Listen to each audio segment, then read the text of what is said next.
Hi friends, welcome to Health and Voyage.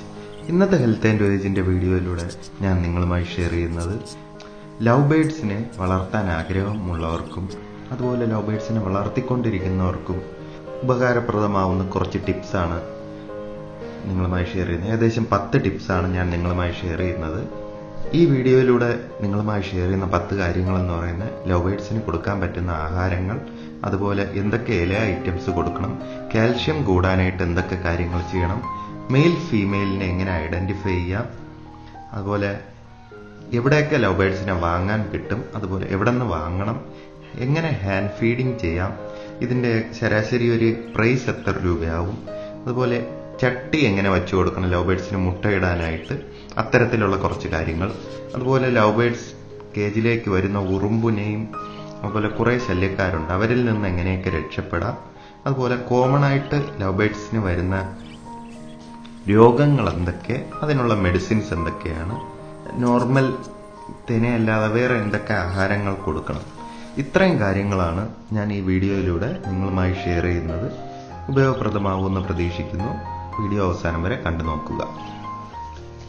അപ്പോൾ ഒന്നാമതായിട്ട് love ബേഡ്സിനെ എവിടെ വാങ്ങാൻ കിട്ടും? ഇപ്പോൾ ലവ് ബേഡ്സ് കോമൺ ആയിട്ട് അവൈലബിൾ ആയിട്ടുള്ള നിങ്ങളുടെ വീട്ടിനടുത്തുള്ള പെറ്റ് ഷോപ്പുകളിൽ അന്വേഷിച്ചാൽ മതി. ഇത് എല്ലാ പെറ്റ് ഷോപ്പുകളിലും ലവ് ബേഡിനെ വാങ്ങാൻ കിട്ടുന്നതാണ്. അതുപോലെ തന്നെ ഈ ലവ് ബേഡ് ഒത്തിരി വളർത്തുന്ന വീടുകളോ ഫാമുകളോ ഒക്കെ ഉണ്ടെങ്കിൽ അത്തരത്തിലുള്ളിടത്ത് അന്വേഷിച്ചാലും ലവ് ബേഡിനെ വാങ്ങാൻ കിട്ടുന്നതാണ്. ഇനി രണ്ടാമതായിട്ട് ലവ് ബേഡ് വാങ്ങാൻ പോവുകയാണെങ്കിൽ എത്ര രൂപ വരെ എമൗണ്ട് ആവും? ലവ് ബേഡ്സ് ശരാശരി ഒരു ജോഡിക്ക് ഒരു 200 രൂപ മുതൽ 400 രൂപ വരെയാണ് നോർമൽ ഒരു ഓർഡിനറി ലവ് ബേഡ്സിന് ആവുന്ന പ്രൈസ് എന്ന് പറയുന്നത്. കോമൺ ആയിട്ട് ഒരു സാധാ ഒരു ലവ് ബേഡ് മോഡലിൽ 3 ടൈപ്പാണ് അവൈലബിൾ ആയിട്ടുള്ളത്. ഓർഡിനറി കളറുകളായിട്ട് ഒരു പച്ച, നീല, അങ്ങനെ 2-3 കളറുണ്ട്. അതിനാണ് ഉള്ളതിൽ ഏറ്റവും വില കുറവ്, ഓർഡിനറി ലവ് ബേഡ്സ്. രണ്ടാമതായിട്ട് റെയർ കളർ എന്ന് പറഞ്ഞ് മഞ്ഞയിൽ പച്ച, അങ്ങനെ കുറച്ച് റെയർ കളറുകളുണ്ട്. മഞ്ഞയിൽ വെള്ള, അങ്ങനെ കുറച്ച് കളറുകളുണ്ട്. അത് റെയർ എന്ന് പറഞ്ഞൊരു 50 രൂപ തൊട്ട് 100 രൂപ ഓർഡിനറിയെക്കാട്ടും കൂടുതലായിരിക്കും.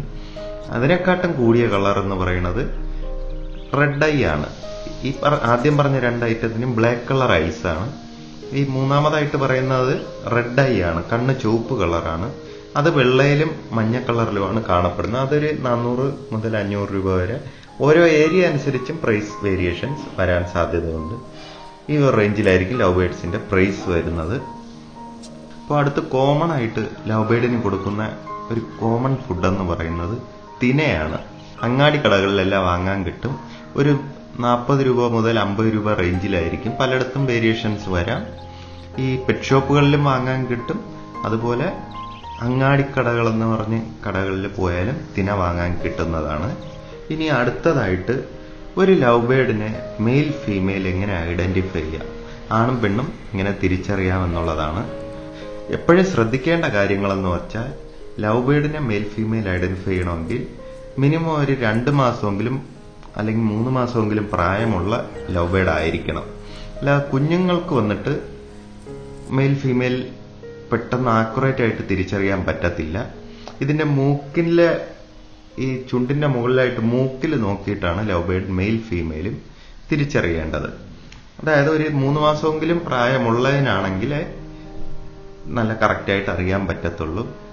സിമ്പിളാണ് തിരിച്ചറിയുന്നത്. അതിന്റെ മൂക്കിന്റെ മുകളിൽ പ്യുവർ വൈറ്റ് കളറിൽ കാണപ്പെടുന്നത് ഫീമെയിലും ബ്ലൂ കളറിൽ കാണപ്പെടുന്നത് മെയിലുമാണ്.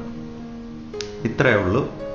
നല്ല നീല കളറിലാണ് കാണപ്പെടുന്നതെങ്കിൽ മെയിൽ ബേഡാണ്, വൈറ്റ് കളറാണെങ്കിൽ ഫീമെയിൽ ബേഡാണ്. അതിപ്പോ ഒരു 5 മാസം 6 മാസം ഒക്കെ ആകുമ്പോൾ നല്ല തെളിഞ്ഞ് ആ മൂക്കിലെ കളർ തിരിച്ചറിയാൻ പറ്റുന്നതാണ്. അപ്പൊ ഇങ്ങനെയാണ് മെയിൽ ഫീമെയിൽ സിമ്പിളായിട്ട് തിരിച്ചറിയുന്നത്. ഇനി ഈ റെഡ് ഐയുമായിട്ട് ഓർഡിനറി ബേഡിനെ ജോഡിയാക്കിയാലോ റെയറും ഓർഡിനറി ജോഡിയാക്കിയാലോ, ഇങ്ങനെ ഇത് ഏത് കാറ്റഗറിപ്പെട്ട ഈ ഞാൻ പറഞ്ഞ 3 ഐറ്റത്തിൽ ഏത് തമ്മിൽ ജോഡിയായാലും ഒരു കുഴപ്പവുമില്ല.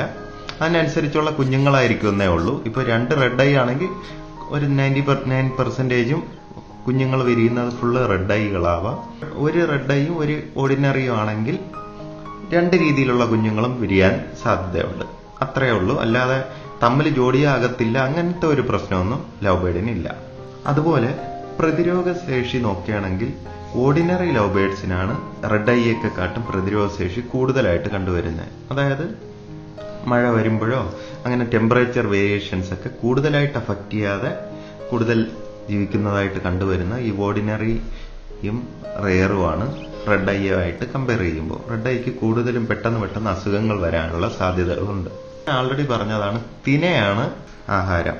ഇത് കൂടാതെ ഒരു 2-3 ഐറ്റം ഇലകളൂടെ ലവ് ബേർഡ്സിന് കൊടുക്കാം. അതിന് ഉദാഹരണം എന്ന് പറയുന്നത് തുളസി ഇല എന്ന് പറയും. നമുക്കറിയാവുന്ന ഒന്നാണ് തുളസി ഇല. തുളസി ഇല എപ്പോഴും ലവ് ബേർഡ്സിന് കൊടുക്കുന്നത് നല്ലതാണ്. നല്ല ഹെൽത്തി ബേർഡ്സ് ആയിരിക്കും. രോഗങ്ങൾ അധികം വരാതെ ഈ തുളസി ഇല തന്നെ പ്രിവെന്റ് ചെയ്യും. അതുകൂടാതെ കൊടുക്കാൻ പറ്റുന്ന ഒരു ഇലയാണ് നവര ഇല എന്ന് പറയും. ഇതും കൂടാതെ കൊടുക്കാൻ പറ്റുന്ന മിന്റ് ലീഫ്, നമ്മുടെ കടകളിലൊക്കെ വാങ്ങാൻ കിട്ടുന്നതാണ്. മിന്റ് ലൈം ഒക്കെ ഉണ്ടാക്കാൻ വാങ്ങുന്ന മിന്റ് ലീഫിനെയും വേണമെങ്കിൽ ഇലയായിട്ട് കൊടുക്കാൻ പറ്റുന്നതാണ്. ഇതും കൂടാതെ കൊടുക്കാൻ പറ്റുന്ന മുരിങ്ങ ഇല, നമ്മുടെ മുരിങ്ങയ്ക്ക കായ്ക്കുന്ന മുരിങ്ങ ഇലയും ഇട്ട് കൊടുക്കാം.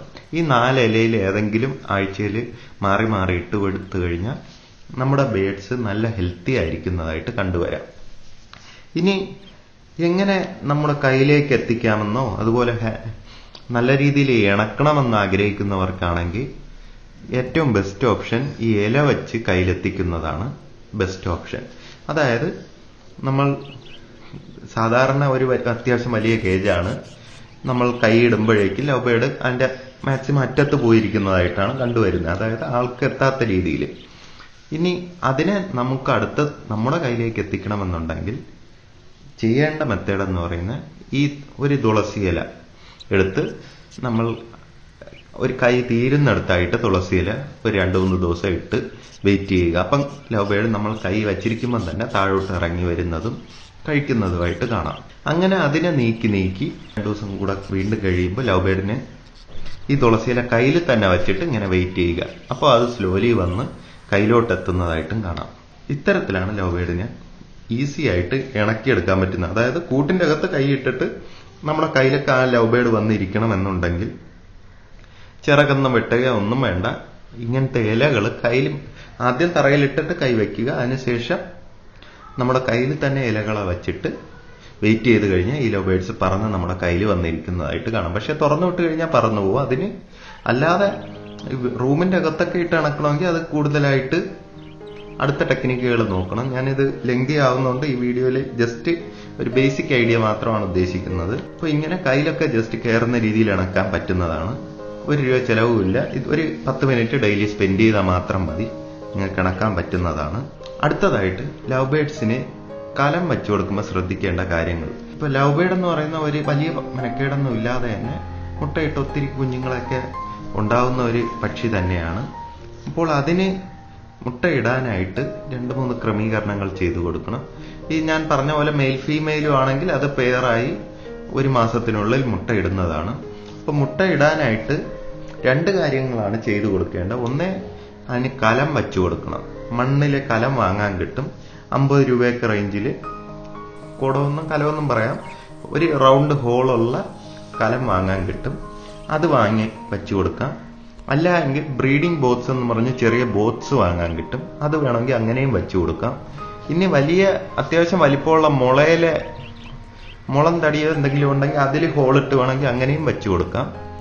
കോമൺ ആയിട്ട് എല്ലാവരും ചെയ്യാറുള്ളത് ഈ മൺകലമാണ് വെച്ചു കൊടുക്കുന്നത്. അപ്പൊ കലം വയ്ക്കുമ്പോൾ ശ്രദ്ധിക്കേണ്ട കാര്യം, നനഞ്ഞ കലമൊന്നും ആയിരിക്കില്ല, നല്ല ഡ്രൈ ഉണങ്ങിയ കലമായിരിക്കണം. പറ്റുമെങ്കിൽ ഒരു 2-3 സ്പൂൺ മണല്, നല്ല മണലും ഉണങ്ങിയത് അതിൻ്റെ അകത്ത് ഇട്ടിരിക്കുക. അപ്പം മുട്ട കിടന്ന് അങ്ങോട്ടും ഇങ്ങോട്ടും കുലുങ്ങാതെ ഇരിക്കുന്നതാണ്. ഇനി കലം വയ്ക്കുമ്പോൾ ശ്രദ്ധിക്കേണ്ടതെന്ന് പറയുന്നത്, കലം ഇങ്ങനെ മുകളിലോട്ട് കുത്തനെ വെച്ചു കൊടുക്കാൻ ശ്രദ്ധിക്കുക. ചരിച്ചു വയ്ക്കരുത്. ചരിച്ചു വെച്ചാൽ കലത്തിന്റെ അകത്തുള്ള സ്പേസ് കുറവായിരിക്കും. അതുകൊണ്ട് തന്നെ മാക്സിമം സ്പേസ് കിട്ടുന്ന രീതിയിൽ ഇങ്ങനെ കുത്തനെ വയ്ക്കാൻ ശ്രമിക്കുക. അത് കെട്ടിത്തൂക്കിയാവാം, മുകളിലത്തെ തടിയിൽ എന്തെങ്കിലും കെട്ടുകമ്പിയോ എന്തെങ്കിലും വെച്ച് ചുറ്റി വയ്ക്കുന്ന രീതിയോ ആവാം. മുകൾ ഭാഗം അടഞ്ഞിരിക്കണം. വെറും ഈ ഹോള് മാത്രമേ ലൈറ്റ് കിട്ടുന്ന രീതിയിൽ അല്ലെങ്കിൽ കിളിക്ക് കയറാൻ പറ്റുന്ന രീതിയിലായിരിക്കണം. വേണമെങ്കിൽ 2-3 ചട്ടി മുകളിലായിട്ട് വയ്ക്കാം. അല്ലെങ്കിൽ ചട്ടിയിൽ അടപ്പ് വാങ്ങാൻ കിട്ടും.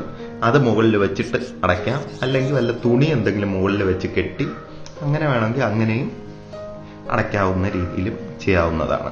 ഇത്തരം കാര്യങ്ങളാണ് ചട്ടി വയ്ക്കുമ്പോൾ ശ്രദ്ധിക്കേണ്ടത്. മുകളിലോട്ട് തിരിച്ചു വയ്ക്കാൻ, അതായത് ഹോൾ മാത്രം സൈഡിൽ എന്നുള്ള രീതിയിൽ കുത്തനെ വയ്ക്കാൻ ശ്രമിക്കുക. ഒരു 2-3 സ്പൂൺ മണൽ വേണമെങ്കിൽ ഇട്ട് കൊടുക്കാം. ഉണങ്ങിയ ചട്ടിയായിരിക്കണം. ഇനി ശ്രദ്ധിക്കേണ്ടത് കലം കടന്നിങ്ങനെ ഊഞ്ഞാല് പോലെ ആടാതെ ഒരിടത്ത് ഫിക്സഡ് ആയിരിക്കണം. ഒന്ന് കിളി വന്നിരുന്നാലും കിടന്ന് കുലുങ്ങാത്ത രീതിയിലായിരിക്കണം ഈ കലം വയ്ക്കുമ്പോൾ ശ്രദ്ധിക്കേണ്ടത്. ഇനി ലവ് ബേർഡ് എത്ര മുട്ടയിടും, എത്ര കുഞ്ഞു വിരിയും എന്നൊക്കെ ഉള്ള കാര്യങ്ങളാണ്. ഇപ്പൊ ലവ് ബേർഡ് വന്നിട്ട് കോമൺ ആയിട്ട് ഒരു 4 മുതൽ 6 മുട്ടയാണ് ഒരു സ്റ്റെപ്പിൽ ഇടാറുള്ളത്. ഇനി കുഞ്ഞു വിരിയുന്നതൊക്കെ എന്ന് വെച്ചാൽ ആ ലവ് ബേർഡിന്റെ പാരമ്പര്യവും നല്ല ഹെൽത്തും അതിനെയൊക്കെ ബേസ് ചെയ്തിരിക്കും. ചില ലവ് ബേർഡിന് 4 കുഞ്ഞും അല്ലെങ്കിൽ 5 കുഞ്ഞും വിരിഞ്ഞ് വലുതായി കിട്ടുന്നതുണ്ട്. ചിലത് ഒന്നും കിട്ടാതെ പോകുന്ന പതിവ് കൊണ്ട്, ചിലത് 1 കുഞ്ഞ് കിട്ടുന്നതുണ്ട്, ചിലത് 2 കുഞ്ഞും കിട്ടുന്നതുണ്ട്. അത് ആ ബേർഡിന്റെ ഹെൽത്തെയും അതിന്റെ താല്പര്യവും ഒക്കെ പോലെ ഇരിക്കും. എല്ലാ കുഞ്ഞിനെ നോക്കിയെടുക്കുന്ന ടൈപ്പാണോ, ഒരു കുഞ്ഞിനെ കിട്ടാറുള്ളതാണോ? അതിപ്പോ ഒരുവിധം എല്ലാ ബേർഡിലും അങ്ങനെ പല രീതിയിലും കണ്ടുവരാറുണ്ട്. എല്ലാ കുഞ്ഞുങ്ങളും കിട്ടുന്ന ടൈപ്പ് ബേർഡുകളും ഉണ്ട്, ഒരെണ്ണം കിട്ടാറുള്ളതും ഉണ്ട്. അതിപ്പോ ഉറപ്പിച്ച് പറയാൻ പറ്റത്തില്ല നമുക്ക്. ഇനി ആ വിരിഞ്ഞിറങ്ങുന്നത് ജോഡിയായിരിക്കുമെന്നും പറയാൻ പറ്റത്തില്ല. ഈ 2 4 ഒക്കെ ഇറങ്ങുന്നുണ്ട്. മെയിലുകളും കൂടുതൽ കാണാൻ സാധ്യതയുണ്ട്, ഫീമെയിലും കാണാറുണ്ട്. ചിലപ്പോൾ 4 എണ്ണം കിട്ടിയ 2 മെയിലും 2 ഫീമെയിലും ആവാം. അതെന്ത് വേണോ സംഭവിക്കാം. കൃത്യമായിട്ട് ഉറപ്പിച്ച്, ഇപ്പൊ പ്രാവിലാണെങ്കിൽ ഒരു 90% ഒരു ജോഡിയിൽ നിന്ന് ഇറങ്ങുന്ന 2 കുഞ്ഞ് മെയിൽ ഫീമെയിൽ ആയിരിക്കും. പക്ഷെ ഇതിൽ കൂടുതൽ കുഞ്ഞുങ്ങൾ ഇറങ്ങണമുണ്ട്, അങ്ങനെ ഉറപ്പിച്ചൊന്നും പറയാൻ പറ്റത്തില്ല. ഇതുപോലെ 2-3 മാസം വെയിറ്റ് ചെയ്ത് മൂക്കിൽ നോക്കിയാൽ മാത്രമേ കൃത്യമായിട്ട് മെയിൽ ഫീമെയിൽ ഐഡന്റിഫൈ ചെയ്യാൻ പറ്റത്തുള്ളൂ. അപ്പോൾ ഈ മുട്ട ഇടാറാവുമ്പോൾ ശ്രദ്ധിക്കേണ്ട കുറച്ച് കാര്യങ്ങളുണ്ട്. ലവ് ബേർഡ്സിനെ സംബന്ധിച്ചിടത്തോളം അതിന് കാൽഷ്യം ഡെഫിഷ്യൻസിയാണ് ഏറ്റവും കൂടുതലായിട്ട് കണ്ടുവരാറുള്ളത്. കാൽഷ്യത്തിന്റെ കുറവ്. നമ്മൾ അടച്ചൊരു കൂട്ടിലിട്ട് തെന മാത്രം കൊടുത്തുകൊണ്ടിരിക്കണോണ്ട് തന്നെ അതിന് വേറെ ഐറ്റംസ് ഒന്നും കിട്ടുന്നില്ല. അതുകൊണ്ടാണ് ഇത്തരത്തിലുള്ള ഡെഫിഷ്യൻസി വരാൻ സാധ്യത. അപ്പോൾ അത് മാറ്റാനായിട്ട് ഈ അങ്ങാടിക്കടകളിലും പെറ്റ് ഷോപ്പിലൊക്കെ കിട്ടുന്ന ഒരു സാധനമാണ് കണവനാക്ക്. നമ്മുടെ കൂന്തൽ പുറത്തൊക്കെ കയറ്റി വിടുന്ന വലിയ കണവയുടെ നാക്കിനെയാണ് ഈ കണവനാക്കെന്ന് പറഞ്ഞ് കിട്ടുന്നത്. അത് 30 രൂപയ്ക്കും 50 രൂപയ്ക്കും ഒക്കെ വാങ്ങാൻ കിട്ടും. ഒരു വെള്ള കളറിൽ കാണപ്പെടുന്ന ഒന്നാണ് ഈ കണവനാക്ക്. അത് കാൽഷ്യം കൂടുതലായിട്ട് ഉള്ള ഒന്നാണ് ഈ കണവനാക്കെന്ന് പറയുന്നത്.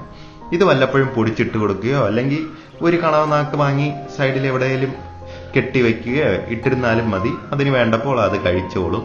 ജോഡിയായി മുട്ടയിടാറായി വരുന്ന സമയങ്ങളിൽ കണവനാക്ക് കൃത്യമായിട്ട് കൊടുക്കാനും ശ്രദ്ധിക്കുക. അല്ലാത്ത പക്ഷം ഈ മുട്ടത്തോടിന് കട്ടി കുറയും. ചിലപ്പോൾ മുട്ട താനെ പൊട്ടിപ്പോവാനൊക്കെ സാധ്യതയുണ്ട്. കാൽഷ്യം ഡെഫിഷ്യൻസീസ് ഈ ലവ് ബേർഡ്സിനും വരാൻ സാധ്യതയുണ്ട്. അതുകൊണ്ട് തന്നെ കണവനാക്കും കൃത്യമായിട്ട് കൊടുക്കാൻ ശ്രദ്ധിക്കുക. ഇനി ഇത് കൂടാതെ ലവ് ബേർഡ്സിന് കൊടുക്കാൻ പറ്റുന്ന കുറച്ച് കാര്യങ്ങളെന്ന് പറയുന്നത്, ഒരു ചെറിയൊരു ബേസൺ പോലെ എന്തെങ്കിലും വെച്ച് കൊടുത്തിട്ട് അതിൽ കുറച്ച് ചാരം, നല്ല ഫ്രഷ് ആയിട്ടുള്ള ഡ്രൈ ആയിട്ടുള്ള ചാരം വെച്ച് കൊടുക്കാം. കുറച്ച് മണൽ വേണമെങ്കിൽ മണൽ വെച്ച് കൊടുക്കാം.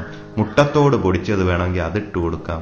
ചുടുകല്ല, ഇഷ്ടികപ്പൊടി അല്ലെങ്കിൽ ഒരു ചെറിയൊരു ഇഷ്ടിക, അത് പറ്റുമെങ്കിൽ അത് വെച്ച് കൊടുക്കാം. ഇതെല്ലാം കൂടെ ഒരു ചെറിയൊരു ബേസൺ പോലെ എന്തിലെങ്കിലും വെച്ച് കൊടുത്താൽ അതിന് തോന്നുമ്പോൾ അത് കഴിച്ചോളും. അതിന് വേണ്ടത്, ഹെൽത്തിന് വേണ്ട കാര്യങ്ങൾ അത് കണ്ടെത്തി കഴിക്കാനായിട്ട് സഹായകമാവും. അങ്ങനെയും പറ്റുമെങ്കിൽ ചെയ്തു കൊടുക്കുക. ഇനി അടുത്തതായിട്ട് ലവ് ബേർഡ്സിന് കോമൺ ആയിട്ട് വരാറുള്ള രോഗങ്ങൾ കോമൺ ആയിട്ട് ലവ് ബേർഡ്സിന് വരുന്നത് ടെമ്പറേച്ചർ വേരിയേഷൻ വരുമ്പോഴാണ് കുറെ രോഗങ്ങൾ വരുന്നത്. ഈ ലവ് ബേർഡ് നല്ല സെൻസിറ്റീവ് ആയിട്ടുള്ള ഒരു ബേർഡ് തന്നെയാണ്. അതുകൊണ്ട് തന്നെ നല്ല തണുപ്പാവുന്ന സമയങ്ങളിലും മഴക്കാലത്തുമാണ് കൂടുതലായിട്ട് രോഗങ്ങൾ വരുന്നത്. അപ്പൊ നിങ്ങളെ കേജ് നല്ല കാറ്റും മഴയും കൊള്ളാൻ സാധ്യതയുള്ളിടത്താണെങ്കിൽ, ഇപ്പൊ 4 വശവും വലയിലൊക്കെ ഉള്ള കേജാണെങ്കിൽ പറ്റണതും രാത്രി കാലങ്ങളിൽ അല്ലെങ്കിൽ മഴക്കാലങ്ങളിൽ എന്തെങ്കിലും ടാർപോളിനോ എന്തെങ്കിലും വെച്ച് മറച്ചു കൊടുക്കുക. ഒരു ചൂട് അതിൻ്റെ അകത്ത് കിട്ടുന്ന രീതിയിൽ ചെയ്തു കൊടുക്കാൻ ശ്രദ്ധിക്കുക. ഇപ്പോൾ തണുപ്പാണ് അതിൻ്റെ ഏറ്റവും വലിയ പ്രശ്നം. അത് കൺട്രോൾ ചെയ്യാനായിട്ട് നിങ്ങൾ എന്തെങ്കിലും ക്രമീകരണങ്ങൾ ചെയ്യുക. നല്ല രീതിയിൽ കാറ്റ് കൂടിനകത്ത് അടിച്ചു കയറാത്ത രീതിയിൽ ഈ മഴക്കാലങ്ങളിൽ ശ്രദ്ധിക്കുക. അപ്പോൾ കോമൺ ആയിട്ട് വരുന്ന രോഗങ്ങളെന്ന് പറയുന്നത്, ഒന്ന് കണ്ണുപഴുപ്പാണ്. അതായത് കണ്ണിങ്ങനെ വീർത്ത് പഴുപ്പായിട്ട് കണ്ണടച്ചു പിടിക്കുന്ന ഒരവസ്ഥ വരാം. അപ്പോൾ അത്തരം സന്ദർഭങ്ങളിൽ ട്രീറ്റ് ചെയ്യണമെന്നുണ്ടെങ്കിൽ ലവ് ബേർഡിനെ പിടിച്ചിട്ട് അതിൻ്റെ കണ്ണ് നമ്മുടെ സലൈൻ വാങ്ങാൻ കിട്ടും. സലൈൻ ഉപ്പുവെള്ളം എന്ന് പറയും, ഉപ്പ് കലക്കിയ വെള്ളം ആയാലും മതി. അത് വെച്ചൊന്ന് കണ്ണ് ക്ലീൻ ചെയ്തതിന് ശേഷം സിപ്ലോക്സ് ഐ ഡ്രോപ്പ് എന്ന് പറഞ്ഞ് ഒരു 16 രൂപയൊക്കെ ആവത്തുള്ളൂ. ചെറിയൊരു ബോട്ടിൽ ഐ ഡ്രോപ്പ് വാങ്ങാൻ കിട്ടും. അത് ഒരു 2-4 ദിവസം ഇട്ട് കൊടുത്തു കഴിഞ്ഞാൽ ആ കണ്ണ് രോഗം മാറുന്നതാണ്. Ciplox I drop. അപ്പോൾ അതാണ് കണ്ണ് രോഗത്തിനുള്ള പ്രതിവിധി. ഇനി കോമൺ ആയിട്ട് കണ്ടുവരാറുള്ള രോഗങ്ങളെന്ന് പറയുന്ന വയറ്റിളക്കം വരാറുണ്ട്. അതുപോലെ ഉണക്ക്, ഫുഡ് കഴിക്കാത്ത ഉണക്കൊക്കെ വരാറുണ്ട്. ഇതിനൊക്കെ കോമൺ ആയിട്ട് നിങ്ങൾക്ക് പറ്റുമെങ്കിൽ വിമറാളോ വൈറ്റമിൻസിന്റെ എന്തെങ്കിലും സിറപ്പ് വാങ്ങി കൊടുക്കുകയൊക്കെ ചെയ്താൽ മതിയാവും. അപ്പോൾ ഇതൊക്കെയാണ് കോമൺ ആയിട്ട് ലവ് ബേർഡ്സിന് വരുന്ന രോഗങ്ങൾ. ഇനി അടുത്ത മെയിൻ ഇമ്പോർട്ടൻ്റ് ആയിട്ട് പറയേണ്ട ഒരു കാര്യമാണ് ലവ് ബേർഡിന് വരാൻ സാധ്യതയുള്ള ശല്യങ്ങൾ. അപ്പോൾ ശല്യങ്ങൾ എന്ന് പറയുമ്പോൾ കുറേ ശല്യക്കാരുണ്ട് ഈ ലവ് ബേർഡ്സിന്. അപ്പോൾ ഒന്നാമത്തെ ശല്യം എന്ന് പറയുന്നത് ഉറുമ്പാണ്. ഈ തിന ഒരു ചെറിയ സാധനമായതുകൊണ്ട് അതിനെ ഉറുമ്പിന് കൊണ്ടുപോകാൻ പറ്റുന്നത് കൊണ്ടും എപ്പോൾ തിന കണ്ടാലും ലവ് ബേർഡ് കേജിൽ ഉറുമ്പ് വരികയും, തിന മാത്രമല്ല അടുത്ത് കേജിലൊക്കെ ഈ കുഞ്ഞുങ്ങളൊക്കെ ചട്ടിയിൽ ഇരിപ്പുണ്ടെങ്കിൽ അതിൽ കയറി കുഞ്ഞുങ്ങളെല്ലാം കൊല്ലും ഈ ഉറുമ്പ്. അങ്ങനെ ഒരു പ്രവണത കൂടുതലായിട്ട് കണ്ടുവരാറുണ്ട്. അപ്പോൾ അത് ഒഴിവാക്കാനായിട്ട് ലവ് ബേർഡിന്റെ കേജിന്റെ 4 കാലിലും പറ്റുമെങ്കിൽ ഉറുമ്പ് പൊടി ഇട്ട് കൊടുക്കുക. അല്ലെങ്കിൽ ഒരു പാത്രങ്ങൾ 4 കാലിലും വെച്ചിട്ട് കുറച്ച് വെള്ളം ഒഴിച്ചു വെച്ചാൽ ഉറുമ്പിന് കയറാൻ പറ്റത്തില്ല. അങ്ങനെയൊക്കെ ചെയ്തു കൊടുക്കുക. ഇനി ഇത് രണ്ടും ചെയ്യാൻ പറ്റാത്ത സാഹചര്യമാണെങ്കിൽ ഒരു നൂലിൽ കെട്ടി ഈ ഫുഡ് കൊടുക്കുന്ന പാത്രം തൂക്കി നിർത്തുക. അപ്പം ലവ് ബേർഡ് പറന്നു വന്നിരുന്ന് തിന്നും. അങ്ങനെയും വേണമെങ്കിൽ ക്രമീകരിക്കാം. അപ്പം നിങ്ങളുടെ കേജിന്റെ അവസ്ഥ എന്താണെന്ന് നോക്കിയിട്ട് അതിനനുസരിച്ച് ചെയ്തു കൊടുക്കുക.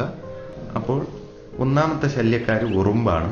ഇനി നല്ല ചുറ്റുപാടൊക്കെ ഉള്ള ഒരു വീടിന്റെ ഫ്രണ്ടിലാണ് ലവ് ബേർഡ്സ് കേജ് വെച്ചിരിക്കുന്നത്. അപ്പുറത്തൊക്കെ കാട് പിടിച്ച് കിടക്കുന്നതാണെങ്കിൽ ചേര പെട്ടെന്ന് ഈ ലവ് ബേർഡിന്റെ മണം കേട്ടും കുഞ്ഞുങ്ങളുടെ മണം കേട്ടൊക്കെ വരാറുണ്ട്. അപ്പൊ അങ്ങനെ വരുന്ന സ്ഥലമാണെങ്കിൽ ഒന്നേ നല്ല പൊക്കത്തിൽ കൂട് വയ്ക്കാൻ ശ്രമിക്കുക. അതായത് ചേരയ്ക്ക് എത്താത്ത പൊക്കത്തിൽ. അല്ലാത്ത പക്ഷം കൂടുണ്ടാക്കുമ്പോൾ നല്ല സ്ട്രോങ് ആയിട്ട് ഒന്നേ മണലരിക്കുന്ന അരിപ്പുണ്ട്, അതിന്റെ വല വെച്ച് അടിച്ചുണ്ടാക്കുക. പക്ഷെ നമുക്ക് കാണാൻ വിസിബിലിറ്റി കുറവായിരിക്കും, പക്ഷെ ഇതിൽ നിന്ന് ഒരു പ്രൊട്ടക്ഷൻ കിട്ടും. അല്ലെങ്കിൽ മാക്സിമം ചെറിയ കണ്ണിയുള്ള നെറ്റ് ഉപയോഗിച്ച് കേജ് ഉണ്ടാക്കാൻ ശ്രമിക്കുക. ഇതല്ലെങ്കിൽ തീർച്ചയായിട്ടും ഈ ചേര ഈ കൂടിൽ എവിടെയെങ്കിലും ഹോള് കണ്ടെത്തി കയറി പിടിക്കുകയും മുട്ടയിട്ടിരിക്കുന്നത് കുഞ്ഞു വിരിഞ്ഞിരിക്കുന്നതിനെല്ലാം ലവ് ബേർഡ് ചേര കഴിക്കുന്നതായിട്ട് ഒരുപാടടുത്ത് കണ്ടുവന്ന് ഒരുപാട് കേജിൽ കയറിയതായിട്ടും എനിക്കറിയാം. അപ്പൊ അതുകൊണ്ട് തന്നെ ഇത്തരത്തിൽ എന്തെങ്കിലും മാർഗങ്ങൾ നിങ്ങൾ സ്വീകരിക്കുക. ഒന്നേ മണലരിക്കുന്ന നെറ്റ് വെച്ച് കേജ് ഉണ്ടാക്കുക, അല്ലെങ്കിൽ പൊക്കത്തിൽ കേജ് വയ്ക്കുകയോ എന്തെങ്കിലുമൊക്കെ ചെയ്യാൻ ശ്രമിക്കുക. ഇനി പൂച്ചയും ചില സമയങ്ങളിൽ ഈ ലവ് ബേർഡിനെ ശല്യം ചെയ്യാറുണ്ട്. അപ്പോൾ അതിനെ ക്രമീകരിക്കാനായിട്ട് ഈ കേജിന്റെ നെറ്റ് കൂടാതെ പറ്റുമേൽ കുറച്ചുകൂടെ ഔട്ട്സൈഡ് ആയിട്ട് ഒരു കിണറ്റിന്റെ വലയോ, അതായത് സാധാ നെറ്റ് ഉണ്ടല്ലോ, കുറഞ്ഞ നെറ്റ്, കിണറിലൊക്കെ ഇടുന്ന കരിയിലേക്ക് വീഴാതിരിക്കാനായിട്ട് അത്തരത്തിലുള്ള നെറ്റ് ഇട്ട് കഴിഞ്ഞാൽ ഈ എറിമുള്ളെന്ന് പറഞ്ഞൊരു പക്ഷിയുണ്ട്, അതും ഈ കേജിൽ പറന്നു വന്ന് നെറ്റി പിടിക്കുമ്പോൾ ഈ പക്ഷികൾ നെറ്റിൽ ഇരിപ്പുണ്ടെങ്കിൽ അതിന്റെ ഇടി കൊണ്ട് ചത്തുപോകാനൊക്കെ സാധ്യതയുണ്ട്. അപ്പോഴും ഈ ഒരു നെറ്റ് ഇങ്ങനെ ഔട്ടർ ലെയറായിട്ട് ഇട്ടിരുന്ന ഡയറക്റ്റ് ഒന്നും വന്ന് ഈ കിളിക്കൂട്ടിൽ ആക്രമിക്കാതെ രക്ഷ നേടാനായിട്ട് സാധിക്കും. അപ്പൊ ഇത്തരത്തിലുള്ള കാര്യങ്ങളും നിങ്ങൾ ചെയ്തു നോക്കുക. ഇനി കോമൺ ആയിട്ട് നിങ്ങൾക്ക് കൊടുക്കാൻ പറ്റുന്ന മെഡിസിൻസ് എന്ന് പറയുന്ന വിറ്റാമിൻ A2 എന്ന് പറഞ്ഞൊരു സിറപ്പുണ്ട്. അതുപോലെ സിങ്കോ വിറ്റ എന്ന് പറഞ്ഞൊരു സിറപ്പുണ്ട്. അതുപോലെ വിമറാൾ. ഇതിലേതെങ്കിലുമൊക്കെ സിറപ്പ് വല്ലപ്പോഴും വാങ്ങിച്ച് 2-3 ഡ്രോപ്പ് വെള്ളത്തിൽ ഒഴിച്ചു കൊടുക്കുക. ഏറ്റവും കൂടുതലായിട്ട് ശ്രദ്ധിക്കേണ്ട വെള്ളം കൃത്യമായിട്ട് എന്നും മാറ്റിക്കൊണ്ടേ ഇരിക്കുക ലവ് ബേർഡ്സിന്. ഇപ്പോ ഫുഡ് 2-3 ദിവസത്തേക്ക് ഒരുമിച്ച് തെന തട്ടി വെച്ചാലും ഒരു കുഴപ്പമില്ല. അതേസമയം വെള്ളമാണെങ്കിൽ കൃത്യമായിട്ട് ആ പാത്രം ക്ലീൻ ചെയ്ത് നല്ലതായിട്ട് വെള്ളം കൃത്യമായിട്ട് കൊടുത്തുകൊണ്ടിരിക്കുക. അപ്പോൾ ബേസിക് കാര്യങ്ങൾ ഒരു ഐഡിയ കിട്ടിക്കാണുമെന്ന് പ്രതീക്ഷിക്കുന്നു. അപ്പോൾ ഇത് കൂടാതെയുള്ള നിങ്ങളുടെ ഡൗട്ടുകൾ കമന്റ് ചെയ്യുക. എനിക്കറിയാവുന്ന കാര്യങ്ങളാണെങ്കിൽ റിപ്ലൈ തരുന്നതാണ്. അപ്പോൾ നമുക്ക് മറ്റൊരു വീഡിയോയിലൂടെ വീണ്ടും കാണാം. Till then, it's bye.